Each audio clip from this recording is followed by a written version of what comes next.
দাদা ভাই, কি নাম আপনার বলেন? আমার নাম নিরঞ্জন। নিরঞ্জন হালদার। নিরঞ্জন হালদার। নিরঞ্জন হালদার, আপনার বাড়ি হলো হাটতা ইউনিয়নে? উদয়পুর থানা। হ্যাঁ হ্যাঁ হ্যাঁ হ্যাঁ। Post office Hatta. হ্যাঁ।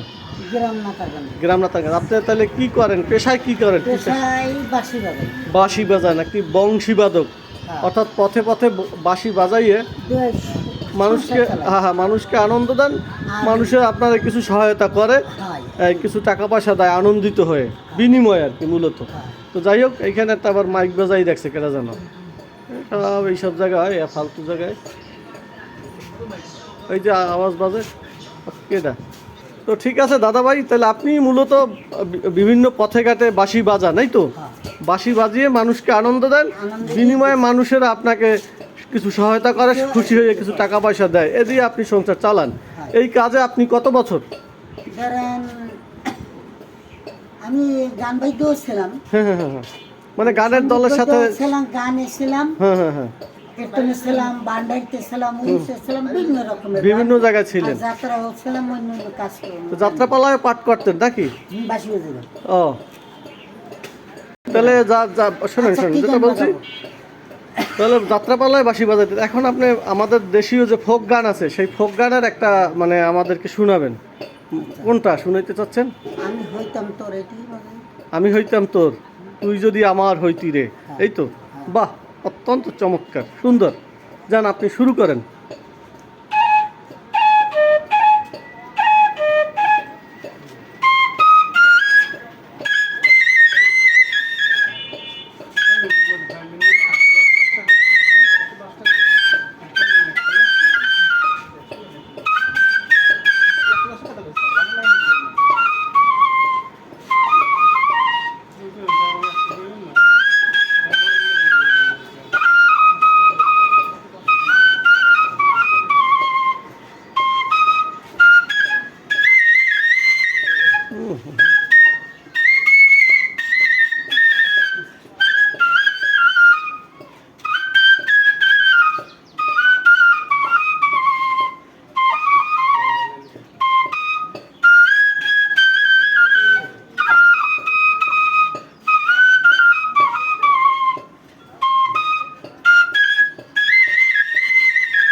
হয়েছে, এটা শেষ?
আমি সেই কথাই বলতে দাদাভাই কিন্তু গাড়ির সাউন্ড সামনে গোল লাগা হ্যাঁ, সামনে গলেন নাক দিয়েও তো আপনি বাঁশি বাজাইতে পারেন তাই না? নাক দিয়েও বাঁশি বাজান, সেই বিষয়টা আবার একটা শুনবো। এইখানে একটু কমালো যে। তো সুধীমণ্ডলী, আমাদের সেই নিরঞ্জন হালদার দাদা, আপনার নাম টাম সব দিকেই দিও উনি কিন্তু এই জনপদের বিভিন্ন জায়গায় ঘুরে ঘুরে মানুষকে বাঁশি বাজিয়ে আনন্দ দিয়ে থাকেন। আপনারা জানেন যে বাঁশি এমন একটি বিষয় যেটি বাঙালির ঐতিহ্য এবং মননশীলতায় গেঁথে আছে। বাঁশির সুরে কে না পাগল হয়? সারা পৃথিবীতেই মানুষেরা বাঁশির সুরে পাগল হইতেছে এবং আগামীতে হবে। সে কারণেই আমাদের দেশে এবং অন্যান্য দেশেও কবি সাহিত্যিকদের ভাষায় এই বাঁশির প্রবন্ধ, কবিতা এবং বাঁশি নিয়ে গান, যেমন বাঁশির সুর শুনে কাজ নেই ডাকাতিয়া বাঁশি, অনেক গান আছে না? তো নিরঞ্জন দা এবার আরও একটি গান পরিবেশন করবেন। এবার কিন্তু ভিন্ন মাত্রায় তিনি গানটা পরিবেশন করবেন। সেটি হলো উনি নাক দিয়ে, অর্থাৎ নাকের যে শ্বাসন্ত্র, সেখান থেকে উনি মূলত এবার একটি গান পরিবেশন করবেন, অর্থাৎ বাঁশিতে সুর তুলবেন। তো শুরু করেন নিরঞ্জন দা। দা শুরু করেন। আপনি কি গান তুলবেন? আমি সাজাবো তোমার এই মনের মতো। হ্যাঁ, আপনি আগের যে গানটা আছে টানালে, টানটা কিন্তু খুবই তেমন একটা ফাও পাম দিন না, তেমন একটা ভালো লাগে না। কিন্তু টানটা ভালো করে দিন আর আপনার নামটা একটু কই শুরু করেন। আমার জিগা মনে আপনার নাম আর বাড়ি দিয়ে আপনি আমি কই এই গানটা বাজাইলে আমাদের আচ্ছা দরকার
ধন্যবাদ, অসংখ্য সুন্দর।